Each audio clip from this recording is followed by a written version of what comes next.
By 2008, Barcelona had gone 3 years without a major trophy. The club was in crisis. Ronaldinho was finished, the dressing room was fractured, and Xavi Hernández, the local midfielder who'd been at the club since he was 11, was being linked with a move away. Bayern Munich wanted him. He was 28. He'd won 1 La Liga title in 8 years as a first-team player. He was respected, but not essential. Then came one match in May 2008, a nothing game on paper, a 5-0 win over Murcia. And everything changed. Not because of the scoreline, because of what Pep Guardiola, watching from the stands as the incoming manager, saw in Xavi's positioning, his tempo control, his pressing triggers. That performance didn't just save Xavi's Barcelona career, it became the blueprint for the most dominant club side in football history. So how did one match turn a midfielder facing the exit into the most untouchable player in world football? Xavi wasn't a prodigy in the traditional sense. He was small, slow, not particularly strong. La Masia coaches loved his intelligence, but there were doubts. Could he survive physically at the top level? When he broke into the first team in 1998, those doubts lingered. He was technically brilliant, yes. His passing range was exceptional, but he wasn't a goal scorer. He wasn't a destroyer. He didn't fit the box-to-box mold that dominated midfield thinking at the time. For years, he was seen as a luxury player, useful in possession, but not someone you built a team around. Under Louis van Gaal, he played. Under Frank Rijkaard, he played more, but he was never the star. That was Ronaldinho. That was Deco. Xavi was the guy who kept things ticking. Important, but replaceable. By 2008, that perception had hardened.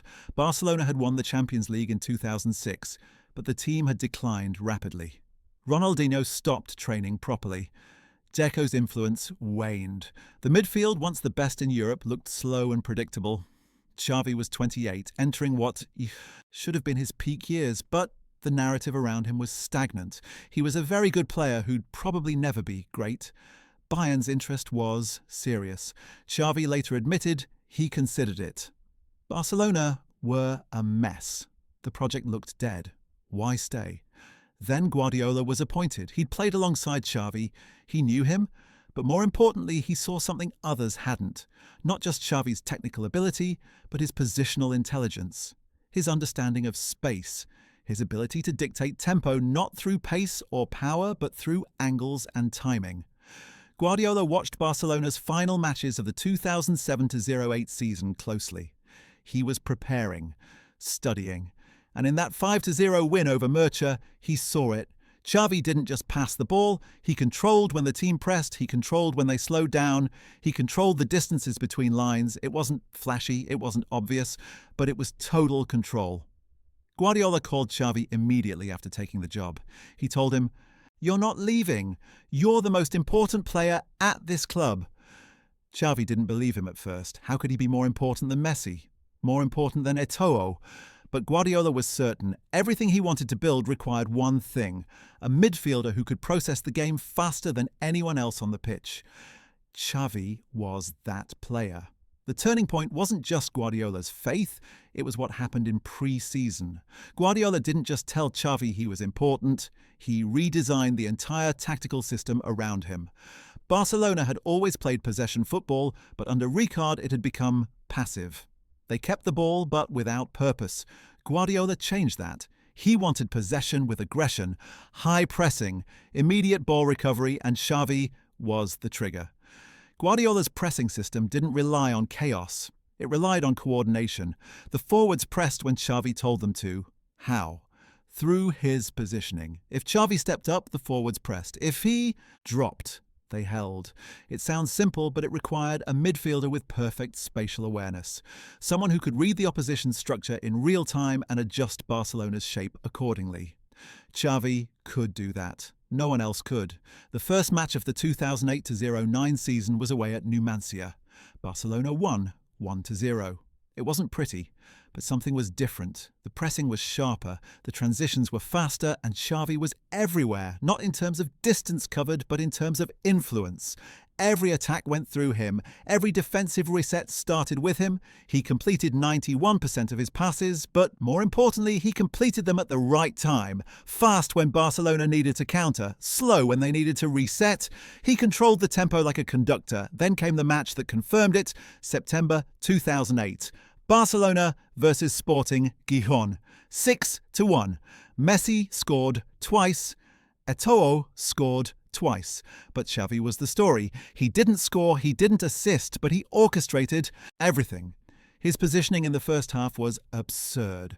He dropped between the centre-backs to draw Sporting's forwards out of position. That created space for Messi and Iniesta to receive the ball in the half spaces.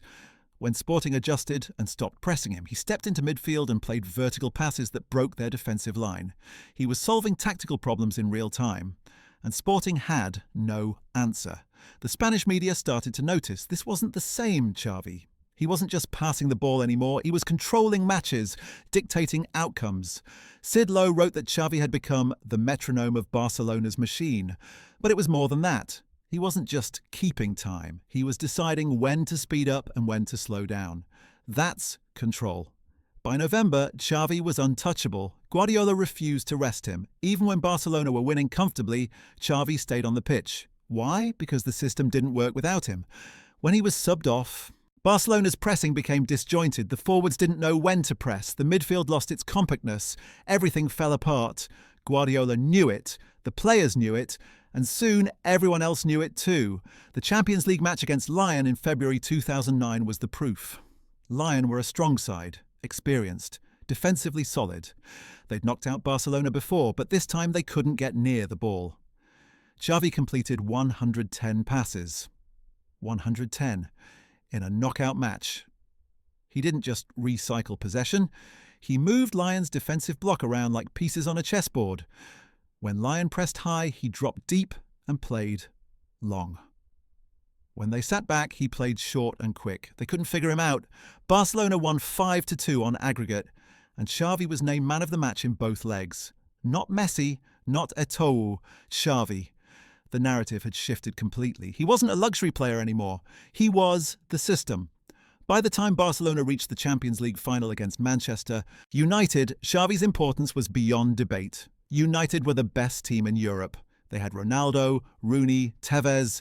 They'd won the Premier League and reached another Champions League final. But they couldn't live with Barcelona's pressing, and that pressing was triggered by Xavi. Every time United tried to build from the back, Xavi stepped forward. That was the signal. Messi, Eto'o and Henry pressed immediately. United panicked. They went long. Barcelona won the second balls and started again. Xavi completed 95% of his passes in that final. He controlled the game so completely that United's midfield, Carrick and Anderson, barely touched the ball. Barcelona won 2-0.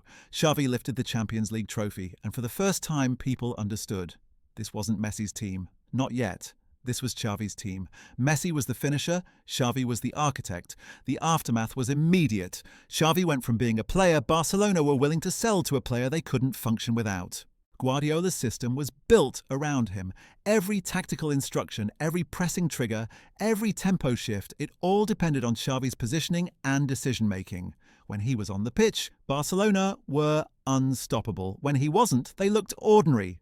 The 2009-10 season proved it. Barcelona won La Liga again. But there were moments when Xavi was injured or rested and the team struggled. In December 2009, Xavi missed 3 matches with a calf injury.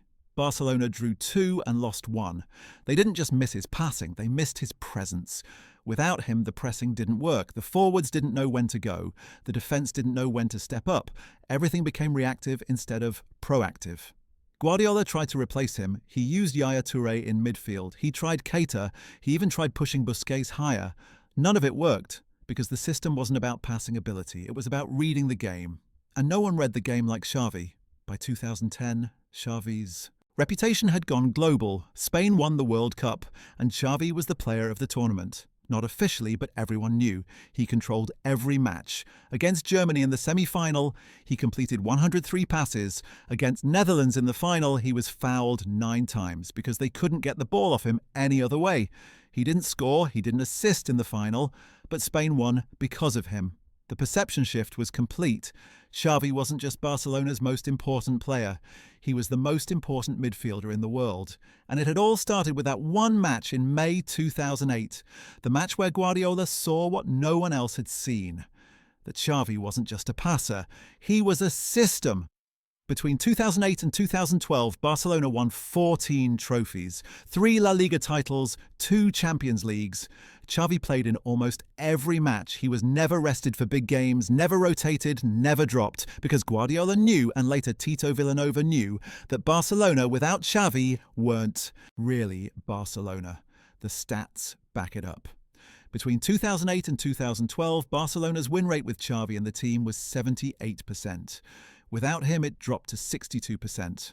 That's not coincidence. That's dependence. And it wasn't just about winning, it was about how they won. With Xavi, Barcelona controlled matches. They suffocated opponents. They made football look easy. Without him, they had to fight. They had to grind. They looked human. Xavi retired from Barcelona in 2015. By then, he was 35. His legs had gone. He couldn't press like he used to. But even in his final season, Guardiola's successor, Luis Enrique, tried to build around him. It didn't work. Xavi was too old. But the fact that they tried shows how deeply his influence had been embedded into the club's identity. Today, Barcelona are still trying to replace him. Frenkie de Jong was bought to be the new Xavi. He wasn't. Pedri is compared to Xavi constantly. He's closer, but he's not there yet. Because what Xavi did wasn't just about technique. It was about understanding. He saw the game in a way that can't be taught. Guardiola knew that. That's why he called Xavi the best midfielder he'd ever seen. Not the most talented, not the most athletic, the best. Because he made everyone else better. He made the system work. And without him, the system fell apart. The lesson is simple. Football isn't always about the fastest or the strongest or the most skillful. Sometimes it's about the player who understands the game better than anyone else. Xavi was that player. And one match in May 2008 was the moment everyone finally realised it. What's your take? Could any midfielder today control the game the way Xavi did, or was he truly one of a kind?